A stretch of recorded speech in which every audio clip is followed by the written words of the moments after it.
सूरज जैसा बनना है तो सूरज जैसा जलना होगा, नदियों सा आदर पाना है तो पर्वत छोड़ निकलना होगा। हम आदम के बेटे हैं, क्यों सोचे राह सरल होगा। माना थोड़ा वक्त लगेगा पर संघर्ष ज़रूर सफल होगा। हर एक संकट का हल होगा, वो आज नहीं तो कल होगा। ये संघर्ष ज़रूर सफल होगा, अगर आज नहीं तो कल होगा। आप मेहनत करिए एंड कामयाबी भगवान के हाथों में, खुदा के हाथों में। इंशाल्लाह it will be better. Hello students, MLS podcast में आपका फिर से स्वागत है। आज है हमारे साथ एक ऐसे स्टूडेंट जिन्होंने अपनी मेहनत, डेडिकेशन और स्मार्ट वर्क के दम पर एक ऐसी मिसाल काम की है, दो टॉप लॉ कॉलेज यूनिवर्सिटीज़ के अंदर अपनी पहचान बनाई है। One preparation two ranks. जी हाँ दोस्तों, मैं बात कर रहा हूँ अयान खान के बारे में, जिन्होंने जामे बिललवी में ऑल इंडिया रैंक 3 लेकर के आए हैं, जबकि एमए बिललवी में ऑल इंडिया रैंक 4 लेकर के आए हैं। तो ये रैंक लाना अपने आप में ये दिखाता है कि इस बच्चे ने कितनी ज़्यादा मेहनत की होगी और साथ में मेहनत करते हुए अपनी स्ट्रैटेजी को फॉलो की होगी। तो ये पॉडकास्ट काफ़ी ज़्यादा इंपॉर्टेंट होने वाला है, स्पेशली उन स्टूडेंट्स के लिए जो जामिया बिललवी और एमए बिललवी दोनों को टारगेट कर रहे हैं। तो आइए हम लोग जानने की कोशिश करते हैं हम लोग अयान खान के बारे में कि उनकी स्ट्रैटेजी, उनकी जर्नी, उनकी प्रिपरेशन किस तरीके से रही। तो अयान ने सिर्फ 2 प्रेस्टिजियस कॉलेज के अंदर अपनी जगह नहीं बनाई, बल्कि ये साबित कर दिया है कि मेहनत, डेडिकेशन और स्मार्ट वर्क के ज़रिए किसी भी एग्ज़ाम को क्रैक कर सकते हैं। तो अयान खान, सबसे पहले मैं आपको तहे दिल से बहुत-बहुत मुबारकबाद देना चाहता हूँ। Thank you sir, thank you for having me. Ayaan, दोबारा हम लोग पॉडकास्ट कर रहे हैं। पहले हमने एमयू के लिए पॉडकास्ट किया, आप ऑल इंडिया रैंक 4 लेकर के आए थे वहाँ पर, और हमने प्रॉपर तरीके से सारे मसलों पर, सारे इश्यूज़ पर हमने बात की थी। आज हम फिर से जो है जामे के लिए स्पेशल पॉडकास्ट लेकर के आए हैं। तो ये बताइए, जब आपने जामिया का रिज़ल्ट देखा तो आपका क्या रिएक्शन था उस वक़्त? सर पता नहीं, हमेशा मेरे साथ कोई इत्तेफाक ही होता है रिजल्ट के दिन मैं सो रहा होता हूँ। But this time sir it was justified. 15 जुलाई को आपने कॉल किया था। मैं एक्चुअली सर उस रात 3-4 बजे सोया था सेमीफाइनल्स देख के। It was France versus Spain, FIFA. या फीफा वर्ल्ड कप सेमीफाइनल्स देख के। एंड मैं सो ही रहा था, तकरीबन 10 साढ़े 10 बजे आपका कॉल आया। मैंने कॉल अटेंड किया। आपको याद होगा मैंने कहा था सर अभी मैं नींद में हूँ, मैं आपसे बाद में बात करूँगा। एंड फिर आप कहते अयान कंग्रेचुलेशन, तुम्हारी रैंक 3 आई है जामिया में। एंड देन उससे मेरी नींद एकदम उड़ गई। एंड मुझे पहले तो यकीन नहीं हुआ। मैंने आपसे पूछा कि सर आप मजाक तो नहीं कर रहे हैं। And then you congratulated me, I thanked you. उसके बाद मैंने खुद चेक किया and yes I was very happy. और फैमिली का क्या रिएक्शन रहा अयान, जब आपने देखा? The family was on cloud nine. My mother specifically wanted me to be in Jamia in Delhi actually. So, she was also extremely happy and very supportive as well. Okay Ayaan, थोड़ा-सा अपने बारे में बताइए। आप किस सिटी से हैं, कहाँ से बिलॉन्ग करते हैं? For those who don't know, I'm Ayan Khan from Agra, and I've completed my class 12th from St. Clair Senior Secondary School, securing 91.6 percentile. Apart from that, apart from academics, I have a keen interest in debates and other extracurricular activities. बाकी मेरी थोड़ी hobbies हैं, including football, including poetry and Shayari. And sir आप अभी introduction में thank you for that kind words, but sir मैं तो ये मानता हूँ कि अल्लाह की तरफ से कामयाबी मिलती है। और प्रेपरेशन मेरी थी हाँ, पर कुछ तो किस्मत की है साजिश मेरी कामयाबी में, और कुछ उनकी भी दुआओं का सहारा होगा। तो अल्लाह का शुक्र है कि उन्होंने दोनों में कामयाबी अता फरमाई। अच्छा, आप ये बताइए, बोर्ड के बाद आप किस स्ट्रीम में थे basically? I completed my class 12 from science stream, PCM। Science, PCM से थे। जी। फिर उसके बाद फिर लॉ ही चूज़ करने का कोई again reason? Sir it was my interest from the very beginning. मुझे एक्चुअली में इंजीनियरिंग में बिल्कुल भी मन नहीं था। But that's the issue sir with Indian society. Indian students को क्या चॉइसेस मिलती हैं, डॉक्टर या इंजीनियर, ज़्यादा से ज़्यादा गवर्नमेंट जॉब। उसके आगे पेरेंट्स का माइंडसेट, सोसाइटी का माइंडसेट एक्चुअली क्लोज हो जाता है कि हमारा बच्चा यही चीज़ें कर सकता है या फिर बाहर चला जाए देश के। And that is the reason why we lose much talent from this country. That is the reason we don't have the top scientists, the top Olympic athletes, the top footballers. Cricket में तो अल्हम्दुलिल्लाह अभी हम बहुत आगे हैं, but मुझे वही लगता है कि अगर किसी ने विराट कोहली को भी कह दिया होता कि बेटा तुम भी इंजीनियर बनो, तो शायद हमारे पास इतना बेहतरीन प्लेयर आज नहीं होता।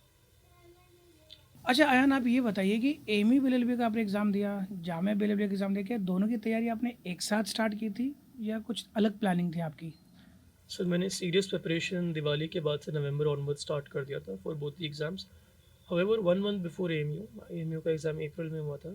सो मार्च के दौरान ही मैंने एएमयू स्पेसिफिक कर दिया था एंड जामिया को थोड़ा साइड लाइन कर दिया था। अच्छा। जी। अच्छा, तो दोनों के सिलेबस में क्या डिफरेंस होता है? जामिया जो बच्चे प्रिपरेशन कर रहे हैं 2027 में जामिया एमयू के लिए, तो उसके लिए थोड़ा बताएं क्या डिफरेंस है? फोकस एरियाज अलग अलग होते हैं। In Jamia you can have an advantage over the current affairs section, हालांकि इस बार तो fair out of the box था। And in AMU you can have an advantage in the English section. GK दोनों में आता है and GK is like a deep well, गहरा कुआं, कुछ भी उसमें से वो दे सकते हैं। बाकी कॉमन एरिया जो दोनों में ओवरलैप करता है that is polity and constitution. Articles amendments आप अच्छे से करें तो दोनों में बेनिफिट होगा। क्या है ना, अभी बताइए एमयू के लिए क्या पीवाईक्यू कितना इंपॉर्टेंट है? PYQs are important for any exam sir. And एक वो सेइंग भी थी एंट्रेंस प्रिपरेशंस में खासकर, keep your mocks close but keep your PYQs closer. And that is because PYQ से हमें पेपर सेटर्स का माइंडसेट पता चलता है and what types of questions they like to ask and we can hence focus on those areas and score more, we can do more efficient work. अच्छा, AMU BA LLB का जो आपने exam दिया उसकी डिफिकल्टी लेवल कैसी थी? इस year का paper sir it was moderate sir, moderate. It was not that difficult for me. और स्कोरिंग एरिया कौन सा था आपके according? English sir, for me English was very scoring. और किस सेक्शन में आपको ज़्यादा चैलेंज किया?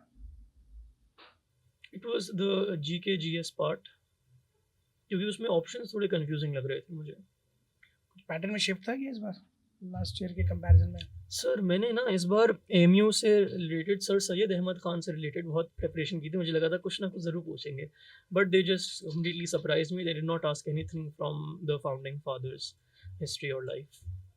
बट लीगल एस्पेक्ट तो जोड़ा था इसमें। हाँ, लेकिन अच्छा, जब आपने AIR 4 देखा एमयू के, है ना, जब एमयू का रिजल्ट आया, एमयू में AIR 4 लेके आए, जामिया में AIR 3, है ना, तो कैसा रिएक्शन था आपका उस केस में? Sir I will be honest with you, I was very happy knowing that I got selected. However sir AMU के अंदर I did not give my 100%, so I was not that satisfied. मुझे लगा कि मैं और मेहनत कर सकता था। मैंने कुछ कमियां करी थी एएमयू के अंदर, जो कि मैंने फिर जामिया में पूरी करने की कोशिश करी, but for AMU I was not that satisfied. अच्छा, जो बच्चे एमयू बीएलएलबी की प्रिपरेशन करना चाह रहे हैं तो उनको कोई 5 टिप्स आप देना चाहें तो? अगर आप एएमयू BLLB 2027 एंट्रेंस एग्ज़ाम देना चाह रहे हैं, then first of all is that constitution आपको अच्छे से होना चाहिए prepared. Articles, constitutional amendments, very important. And इस बार तो सर करंट लीगल GK भी काफ़ी पूछ लिया गया था, स्ट्रे डॉग्स वाला case and other things is well. तो आप करंट लीगल से भी देखते रहिए, लीगल न्यूज़ खोल के कि क्या क्या आ रहा है, मोटा मोटा देखना, उसमें इतना डिटेल में नहीं जाना है। इंग्लिश के लिए ऑफ कोर्स गुफरान सर के lectures were very helpful, they were very helpful. And apart from that Gufran sir ने सजेस्ट किया था एग्जाम वेदा से आप प्रैक्टिस कर सकते हैं वहाँ पे। एंड सर जो रीजनिंग एंड जो आई थिंक मैथमेटिक्स का सेक्शन होता है, मैथमेटिक्स एंड रीजनिंग का, उसके लिए तो फैसल सर के वीडियोज़ वर हेल्पफुल। तो इन चीज़ों पर आप फोकस करिए एंड इंशाल्लाह यू कैन सक्सीड। अगर किसी बच्चे का ड्रीम हो कि एमयू मेन कैंपस में एडमिशन लेना है तो उसके लिए आप क्या एडवाइस देना चाहेंगे? एक तो जो मैंने बातें कही उस पर आप फोकस करिए and the most important of all, never lose hope. अच्छा एन, अब ये बताओ कि आप जो है साइंस से लॉ की तरफ आप शिफ्ट हुए और फिर जामिया और एमयू का आपको कैसे पता चला? थोड़ा इसके बारे में डिटेल बताइए आप। सर जब मेरा इंजीनियरिंग में एडमिशन हो गया था तो विद इन 1 वीक मुझे समझ में आ गया था this is not my cup of tea, my potential is being wasted here. उस रात मुझे किसी ने मूवी रेकमेंड करी, 3 इडियट्स देख लो, राइट। एंड वो मूवी मैंने रात के 12 बजे देखी। It was quite inspirational sir. And 3 idiots देखने के बाद ही सर उसी रात सर मुझे फिर नींद नहीं आ पाई, बिकॉज मुझे लगा कि सर ये मेरी कहानी है ये मेरे साथ हो रहा है जो मूवी में दिखाया जा रहा है। एंड देन सर उसी रात फिर मैंने NIRF रैंकिंग्स खोली, लॉ कैटेगरी में गया, टॉप 10 कॉलेजेस देखे, सारे NLUs भरे पड़े थे। उसमें फिर मुझे एक दो देखे, Jamia and AMU, and I thought कि चलो इसमें एक अपॉर्चुनिटी है, I can try this. Then sir उसी रात मैं फिर गया एंड सर्च करा Jamia AMU coachings and all that sir. And YouTube के थ्रू सर फिर MLS लॉ अकेडमी के बारे में पता चला।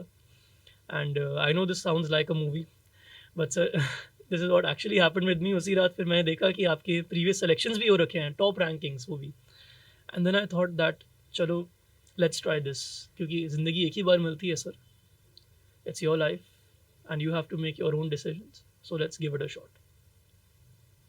And that's how I came to know about this. अच्छा यान आपने मूवी देखी थ्री इडियट्स, तो आपको उसमें कौन सा कैरेक्टर पसंद आया? फरहान का कैरेक्टर सर, जब वो कहता है ना अब्बा नहीं मानेंगे, वो बस मेरे दिल पे तीर लग गया कि फैमिली नहीं मानेगी लॉ के लिए।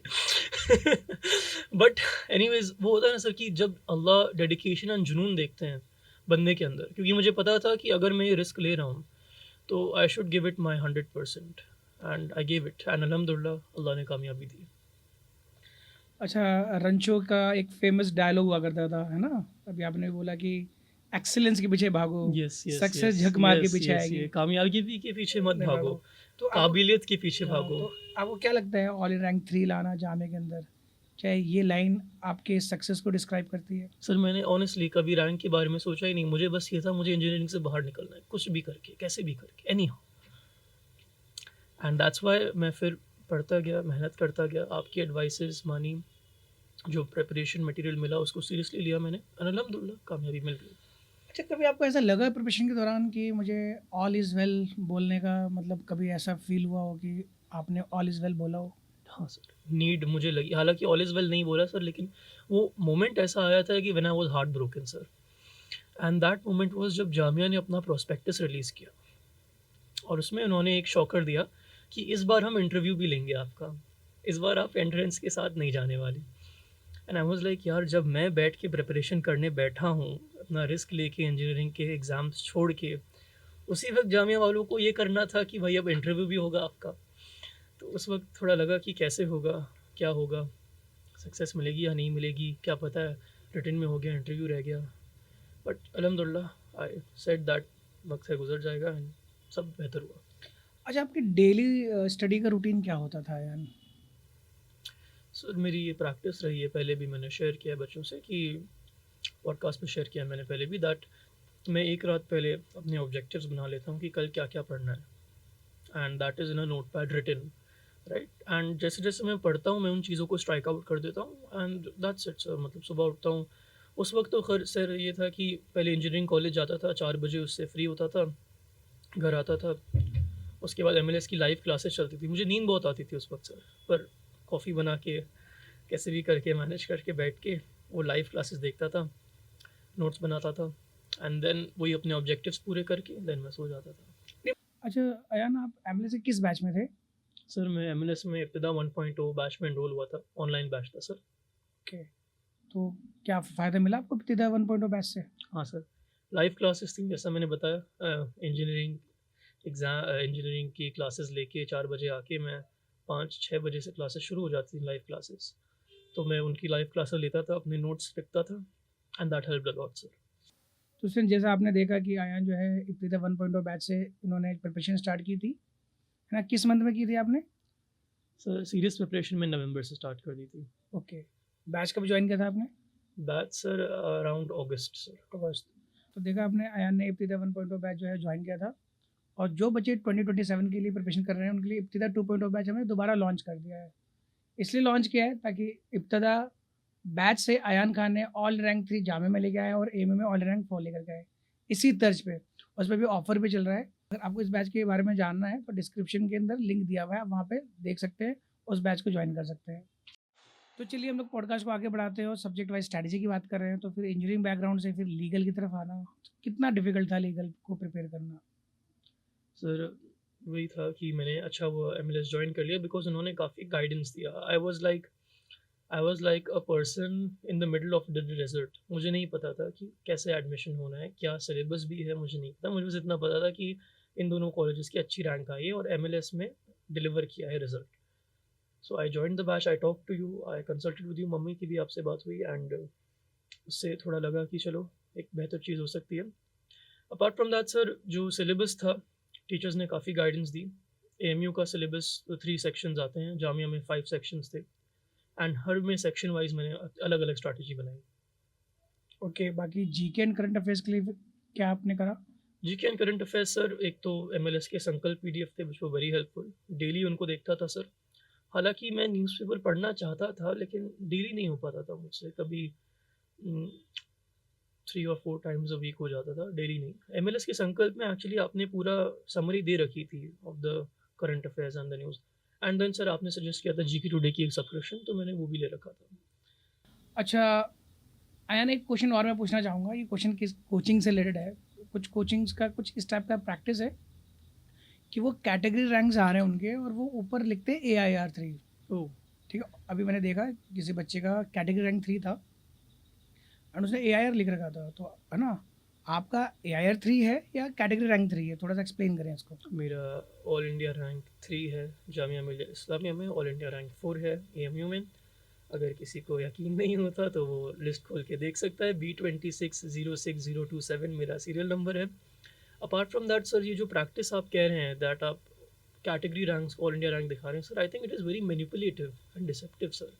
बिकॉज फिर बाकी स्टूडेंट्स ये देख के सोचेंगे कि इनसे जनरल से कैटेगरी से इनके स्टूडेंट सेलेक्ट हुए हैं, तो फिर उनसे उनको लगेगा कि ये कोचिंग बेटर है या इस कोचिंग में बेटर मटेरियल है, and they will be attracted to that thing. इससे ये लोग बहुत पैसा बनाएंगे। आई थिंक सर इन पे एक्शन लेना चाहिए। Honestly I believe that in पे एक्शन लेना चाहिए, लीगल एक्शन लेना चाहिए फॉर फॉल्स एडवर्टाइजिंग। बहुत ज़्यादा फॉल्स एडवर्टाइजमेंट हो रहा है बच्चों का।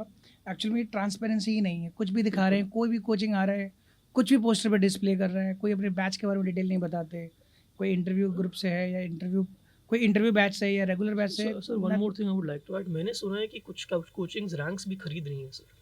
हाँ, In fact, sir, there were some people who approached me on Instagram actually. अब मैं नाम तो नहीं लूँगा, उन्होंने वो आई थिंक कोचिंग से नहीं आए थे, वो कोचिंग के एजेंट्स कह सकते हैं आप। So sir this is very manipulative and deceptive practice, and sir इससे जो है क्रेडिबिलिटी और ट्रस्ट खत्म होता है सिस्टम के अंदर, लोगों में कम होता है।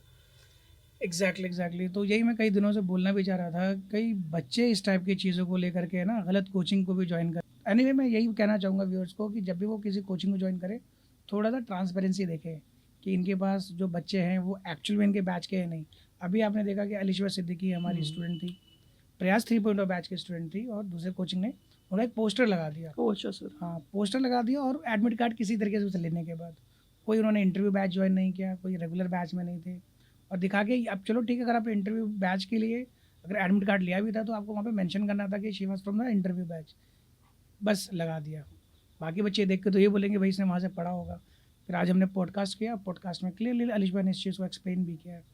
खैर एनीवे हम लोग आगे बढ़ते हैं इन सारी चीज़ों से बढ़ते हुए।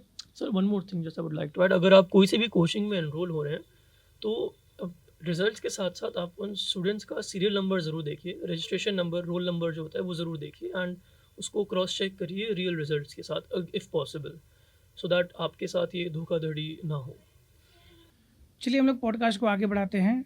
मॉक टेस्ट से रिलेटेड कुछ क्वेश्चन पूछते हैं आयन से। आयन, आप ये बताइए टोटल कितने मॉक्स आपने दिए थे? So I don't remember the number specifically, but around 20 mocks हो गए थे ऑनलाइन एंड ऑफलाइन मिला के। तो कौन से मन से आपने मॉक टेस्ट देना शुरू कर दिया था? सर पहले तो मैं सेक्शनल टेस्ट देता था जो आपने ऐप पे अपलोड कर रखे थे ऑफ 100 क्वेश्चंस, एंड उनके थ्रू मैं अपनी वीकली आप टेस्ट एक अपलोड कर देते थे, एंड उनके थ्रू पता चल जाता था कि मेरे क्या क्या कमियां हैं, क्या क्या स्ट्रेंथ्स हैं, एंड उन पे मैं फोकस करता था। तो मॉक टेस्ट के बाद क्या आप एनालाइज करते थे? Analysis is as important as giving the mock test, because अगर आप मॉक को एनालाइज नहीं करेंगे तो फिर आपको पता नहीं चलेगा what are your weaknesses, where you can improve, and unless you do that, how can you be sure that you will get a seat in these colleges, because the competition is huge sir, 10,000 8,000 students appearing for the exams.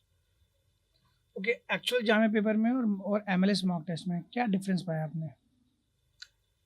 अगर current affairs को ignore कर दें, बाकी सब चीज़ें पड़ी हुई थी। सारी चीज़ें पढ़ी हुई थी। करंट अफेयर्स को साइड में रख दीजिए, वो जले पे नमक मत छिड़किए। ओके, लास्ट 1 मंथ में आपने कितने मॉक्स दिए थे? लास्ट 1 मंथ में sir I think every week आप 2 मॉक्स लेने लगे थे, 2 ऑफलाइन मॉक लेने लगे थे आप, सो या अच्छा, आप ये बताइए कुछ ऐसे स्टूडेंट्स हैं जिनके 70-80 मार्क्स आते हैं फिर वो इम्प्रूव नहीं कर पाते, तो वो क्या ऐसा करे कि उनके अंदर इम्प्रूवमेंट आ जाए? as I mentioned earlier sir, analysis is very important after the mock test, and one more thing, mindset. What happens is अगर मॉक्स में अच्छे मार्क्स आ गए तो स्टूडेंट्स लाइक अब तो हो ही जाएगा, अब सब चंगा सी, और अगर मॉक्स में बुरे मार्क्स आ गए तो स्टूडेंट्स लाइक भाई कैसे होगा, मेरे तो होने ही नहीं वाला और मैं छोड़ देता हूँ प्रिपरेशन, मुझसे लॉ नहीं होगा। So you should maintain a balance between the two, you should take this as a reflection of your knowledge. आपको बस ये देखना है कि चलो मुझे अभी इतना आता है, बाद में और आएगा, ये नहीं सोचना है कि अच्छे आ गए तो वाह बहुत अच्छी बात है, बुरे आ गए तो अरे नहीं होने वाला। अच्छा, आयन ये बताओ ऑफलाइन मॉक्स एंड ऑनलाइन मॉक्स के बीच में क्या डिफरेंस है? ज़मीन आसमान का फ़र्क है sir offline and online mock में। पहले भी मैंने ये बात आपसे शेयर करी थी कि ऑनलाइन मॉक्स में sir we are at the comfort of our homes and वो इन्वायरमेंट नहीं मिल पाता। आराम से आप कोई भी एमसीक्यू सेलेक्ट करते हैं, आप सेव एंड नेक्स्ट कर देते हैं, बाद में जाके आप वो एमसीक्यू को चेंज भी कर सकते हैं अगर आपसे कोई गलती हो गई तो। However in the offline mock test you will realise that जो इन्वायरमेंट होता है, you see the students sitting around you, सब रिविजन कर रहे हैं लास्ट मोमेंट तक, उसके बाद बैठ के मॉक दे रहे हैं। तो you try to give your best in the offline mock. अच्छा, अपार्ट अभी फ्रॉम दैट ओएमआर जो होता है सर, एक बार आपने अपार्ट आंसर फ्रॉम कर, दैट से स्टार्ट करो। अपार्ट फ्रॉम दैट जो ओएमआर होता है ऑफलाइन मॉक में, कई बार ऐसा हुआ है कि स्टूडेंट्स सही आंसर जानते हैं, बबल गलत फिल कर देते हैं। सो ये चीज़ें आपको ऑनलाइन नहीं पता चलेंगी, आपको ऑफलाइन आके ही देखना पड़ेगा। These are the main differences sir. अच्छा, ये बताइए कि एग्ज़ाम वाले दिन जो है क्या एक्सपीरियंस रहा आपका? एग्ज़ाम डे सर, अब कुछ स्टूडेंट्स को बहुत स्ट्रेस आता है कि एग्ज़ाम है, क्या होगा, कैसे होगा। मेरे पास वो ओवर थिंकिंग और स्ट्रेस मैं वैसे भी थोड़ा कम लेता हूँ, तो मैंने तो बस ये सोच के जा रहा था कि ये एमएलएस का 21st मॉक है, ये एक और मॉक टेस्ट है, ये भी गुजर जाएगा। That was my mindset and उससे मुझे ज़्यादा नर्वसनेस और वो हुआ नहीं, क्योंकि सर 20 बार दे चुका है मॉक मैंने। अब जो चीज़ पहली बार करो डर लगता है, 20 बार कर चुके हो, 21वीं बार कर रहे हैं। That was my mindset. कि जो पेपर का ओवरऑल जो है लेवल कैसा था? सर करंट अफेयर्स ने बेवफाई करी सर, बेवफाई करी? बेवफाई करी सर। 2023 के आ गए सर, मैं 26 में बैठा हूँ सर। 2023 के करंट अफेयर्स आ गए एंड मुझे उम्मीद थी, क्योंकि सर मैंने उसके लिए बहुत ज़्यादा मेहनत करी थी करंट अफेयर्स के लिए, क्योंकि मुझे लगा था कि इसमें I can take an edge over other aspirants, but I could not do that. Apart from that, अगर करंट अफेयर्स को साइड रख दें, रेस्ट ऑल थिंग्स जब मैं पढ़ रहा था तो मुझे लगा था कि I already read those things. GK GS में थोड़े out of the box questions थे, बाकी sir English, legal, aptitude, mathematics, everything was already present in the mock test of yours जो आपने प्रोवाइड करे थे, आपसे रिलेटेड था। मोहतरमा करंट अफेयर्स ने धोखा दे दिया यार को। बिल्कुल बिल्कुल। बेवफा है वो। बेवफा है। क्या ना, हमने एक बार देखा था कि सोनम बेवफा है, 10 रुपए के नोट पे चल रहा था, सारे लोग यही लिख रहे थे। तब जो जामिया का जो भी बच्चों ने इस बार एग्ज़ाम दिया है वो यही कहेंगे कि करंट अफेयर्स बेवफा बेवफा है। है। कुछ तो ये कह रहे थे कि है ना, गांजा फूक करके पेपर बनाया गया है। एनीवे, तो आगे बढ़ते हैं। आप ये बताइए कि जो पेपर आपका हुआ तो किस सेक्शन में सबसे ज़्यादा आपको चैलेंज दिया apart from the current affairs? Sir legal के थोड़े क्वेश्चंस में क्वेश्चन समझ में आ रहा था, बट ऑप्शंस थोड़े क्लोज लग रहे थे। It was like either this or that, so it was a bit challenging, but at the end मैंने सॉर्ट आउट कर लिया। अच्छा, एग्ज़ाम के ड्यूरेशन में, क्योंकि वो सुनने में आया कि पेपर काफ़ी लेंदी था, तो टाइम कैसे मैनेज किया फिर आपने उसमें? As I mentioned earlier sir, 20 बार मॉक टेस्ट दे चुका हूँ। 2-4 मॉक टेस्ट में ऐसा हुआ था कि मैं सारे क्वेश्चन अटैम्प्ट नहीं कर पाया था। मैं फिर घर पे आके एनालिसिस किया कि क्यों नहीं अटैम्प्ट कर पाया, what was the reason behind it. उन चीज़ों को करेक्ट किया and then I could do it. तो चलिए हम लोग पॉडकास्ट को आगे बढ़ाते हैं। अब अयान खान से इंटरव्यू से रिलेटेड कुछ क्वेश्चन पूछते हैं। तो सबसे पहले मैं आपसे जानना चाहूँगा, इस बार कॉमन एंट्रेंस टेस्ट हुआ, उसके बाद जो है इंटरव्यू जो है हमारा सेकंड फेज था, तो आपने फिर किस तरीके से प्रिपरेशन करी इंटरव्यू के लिए? सर इंटरव्यू के रिटन एग्ज़ाम के जस्ट बाद आपने इंटरव्यू बैच लॉन्च किया था, तो मैं उसमें एनरोल हो गया था सर। एंड उसमें आप ऑनलाइन क्लासेस लेते थे जूम के through, which was very beneficial, because उससे स्टूडेंट्स का इंटरेक्शन भी काफ़ी अच्छा रहा। जो आई थिंक एमएलएस के ऐप पे अभी वो फीचर नहीं आया है, so that really helped a lot. Apart from that sir, आपने मेरे मॉक इंटरव्यूज़ भी लिए थे ऑफलाइन, एंड उनसे जो भी मेरी शॉर्टकमिंग्स थी वो मैंने उन पर इम्प्रूव किया। अच्छा, तो आप ये बताइए, जो इंटरव्यू जो पैनल्स थे उनके सामने का क्या एक्सपीरियंस रहा, किस टाइप के वो क्वेश्चन पूछ रहे थे आपसे? सर इंटरव्यू पैनलिस्ट थोड़े हरी में थे, खासकर जो पैनलिस्ट मुझे मिले थे, उधर बच्चों ने बताया देवर एक्चुअली 2 पैनल्स, राइट। तो मुझे सेकंड पैनल मिला था जिसमें देवर 2 पैनलिस्ट एंड दे वर इन अ हरी। तो उन्होंने मुश्किल से 2 से 3 मिनट लिए होंगे। मेरा इंट्रोडक्शन पूछा पहले, 1-2 लीगल मैगजीम्स पूछ लिया and then they sent me off. अच्छा अच्छा, सबसे पहला क्वेश्चन क्या पूछा उन्होंने आपसे? Again they asked me introduce yourself and MLS के प्रिपरेशन में सबसे पहले आपने इंट्रोडक्शन पे ही काम करवाया। There was also Sadiq sir who helped a lot with the introduction part. I would like to give him some credit for that and उनसे मेरा इंट्रोडक्शन बहुत स्ट्रांग हुआ। And sir actually introduction is the key to an interview, because first impressions really matter and interviewer उसी से जज कर लेता है बाकी की चीज़ें। इंटरव्यू कोई मेमोरेबल मोमेंट आपको याद आ रहा हो? हाँ, तो सर एज़ आई मेंशन्ड कि introduction and 2-3 legal magazine and basic knowledge पूछ ली उन्होंने मुझसे। मुश्किल से 3 मिनट ही हुए थे। तो उन्होंने कहा था कि बेटा आपका हो गया, अब जाओ। तो मैं बैठा रहा था। मैंने कहा था sir do you have any other questions? Because I wanted to take some more time of theirs. But then they said नहीं, नहीं बेटा तुम्हारा हो गया है, जाओ। मैं उनसे कह रहा था सर प्लीज़। तो उसके बाद सर ने मुझे देखा, वो समझ गए एंड देन उन्होंने कहा बेटा डोंट वरी आप चले जाओ। मैंने कहा ओके सर, फिर मैं चला गया। So that was a bit memorable moment. मैं चाह रहा था इंटरव्यू लंबा हो, इंटरैक्शन ज़्यादा हो, शायद मार्क्स ज़्यादा मिल जाते। But anyways that was what's happened. अच्छा, इंटरव्यू आपने दिया और आपके कॉमन एंट्रेंस टेस्ट में आपके कितने मार्क्स रहे होंगे एक्सपेक्टेड? 100 प्लस थे सर। 100 प्लस। और इंटरव्यू में क्या लग रहा है कितने दिए होंगे आपको? Around 20 sir. 20, तो 120 plus. I that's my assumption sir. And final result all in rank 3, क्या reaction? Oh, sir, I was very happy, of course. And AMU के बाद जैसा मैंने बताया, I was not satisfied with my AMU result because मैंने 100% नहीं दिया था। तो अल्हम्दुलिल्लाह AMU से बेटर आया एंड अल्लाह ने कामयाबी अता फरमाई। फिर किस तरीके से आपने सेलिब्रेट किया ऑल इन रैंक 3 को? सेलिब्रेशन सर बस आपके साथ गए थे, लॉ फैकल्टी के सामने केक काटा सर, बड़ा अच्छा लगा। मुझे तो पेठा भी ला के दिया गया था। अब सर आगरा से हूँ सर, कुछ तो लेकर आऊँगा, पेठा डालमोट सर। दालमोट और पेठा, यस। कैसा लगा सर आपको? चलिए हम लोग पॉडकास्ट को आगे बढ़ाते हैं और आयान खान के साथ हम लोग रैपिड फायर राउंड खेलते हैं। तो आयान, सबसे पहले आप बताओ, टी और coffee? Of course sir, coffee में कैफीन ज़्यादा होता है and that helps you to stay alert. Morning study और night study? I am a morning person sir. Morning person. Online और offline classes? Online classes, offline mock. Legal aptitude और GK? Legal aptitude. Describe Ayaan in one word. Inevitable. One word for Jamia. Opportunities. One word for MLS। Top of his factory. Mock test और revision? Mock test के बाद mock test का revision. Favourite subject? Legal. Toughest subject? Sir कुछ tough नहीं था वैसे, थोड़ा maths में आई मीन मैं PCM इंजीनियरिंग का स्टूडेंट रहा हूँ तो हो जाता था, it was nothing tough. So one book that every aspirant should study? I would update your question. One book that every person should study is Atomic Habits.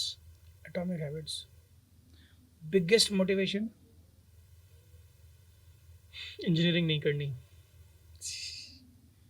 One study habit that actually change your life? Getting the objectives of what you want to study tomorrow beforehand. Okay, so one mistake that every aspirant should avoid? I would repeat myself with the mock test. Don't be overconfident if you're scoring good. Don't be nervous if you're scoring bad. क्योंकि मैंने ऐसे बच्चों को देखा है जिनके mock test में अच्छे मार्क्स आ रहे थे, उनका सिलेक्शन नहीं हुआ है। मैंने ऐसे बच्चों को भी देखा है जिनके मॉक टेस्ट में बुरे मार्क्स आ रहे थे, उनका सिलेक्शन हो गया। So be careful with that. Library और home study? Library. Court room और कॉर्पोरेट लॉ? हाँ सर, वकालत कर रहे हैं सर, कोर्ट रूम का तो मज़ा ही अलग होता है। One dream after becoming lawyer? Upliftment of my community. Describe your journey in one word? Perseverance. Ayaan, आप ये बताओ, जो बच्चे 2027 की प्रिपरेशन कर रहे हैं उनके लिए आप क्या एडवाइस देना चाहेंगे? मैं उन बच्चों के लिए यही एडवाइस देना चाहूँगा that first go to the MLS website, look at the previous year questions जो आपने अपलोड कर दिए सर, हाँ, और बोथ द एग्ज़ाम्स। उससे आपको फोकस एरियाज पता चलेंगे, कहाँ पे आपको ज़्यादा फोकस करना है, कहाँ पे कम फोकस करना है। अपार्ट फ्रॉम दैट, जो भी मटेरियल MLS प्रोवाइड कर रहा है, take it very seriously, don't take anything for granted. Even the interview preparation अगर आई थिंक नेक्स्ट ईयर भी अब से स्टार्ट कर दिया तो होगा ही होगा, right. Even focus on the interview as well and संघर्ष करिए। जैसे एक महान कवि ने भी लिखा है, सूरज जैसा बनना है तो सूरज जैसा जलना होगा, नदियों सा आदर पाना है तो पर्वत छोड़ निकलना होगा। हम आदम के बेटे हैं, क्यों सोचे राह सरल होगा, माना थोड़ा वक्त लगेगा पर संघर्ष ज़रूर सफल होगा। हर एक संकट का हल होगा, वो आज नहीं तो कल होगा, ये संघर्ष ज़रूर सफल होगा, अगर आज नहीं तो कल होगा। आप मेहनत करिए एंड कामयाबी भगवान के हाथों में, खुदा के हाथों में, इंशाल्लाह इट विल बी बेटर। तो देखा आपने आयान ने कितनी अच्छी बात कही, कितनी अच्छी कविता के साथ अपनी बात रखी। संघर्ष करना ज़रूरी है, बिना संघर्ष के आपको फल नहीं मिल सकता। मेहनत करना पड़ेगा, संघर्ष करते हुए आपको आगे बढ़ना पड़ेगा, एफर्ट्स करना पड़ेगा और साथ में वो सारी चीज़ें और बाकी सारी चीज़ों पे आपको एक्ट करना पड़ेगा, तभी जाकर के उसका आपको एक रिजल्ट मिल सकता है। तो Ayaan Khan, thank you so much for the being the part of the MLS podcast. Thank you sir, thank you for having me. तो ये थे हमारे साथ अयान खान, जिन्होंने अपनी जर्नी के बारे में कई सारी बातें बताई, पीवाईक्यू के बारे में बताया, कंसिस्टेंसी के बारे में बताया, परसिवरेंस के बारे में आपको बताया, कई सारी चीज़ें, हार्ड वर्क, संघर्ष के बारे में बताया। अगर आप इनकी बातों को फॉलो करेंगे तो डेफिनेटली आप अपनी जगह जामिया और एमए में बना सकते हैं। तो डियर स्टूडेंट, मिलते हैं हम लोग नेक्स्ट पॉडकास्ट में नए टॉपर के साथ। Till then take care, bye bye, खुदा हाफिज़।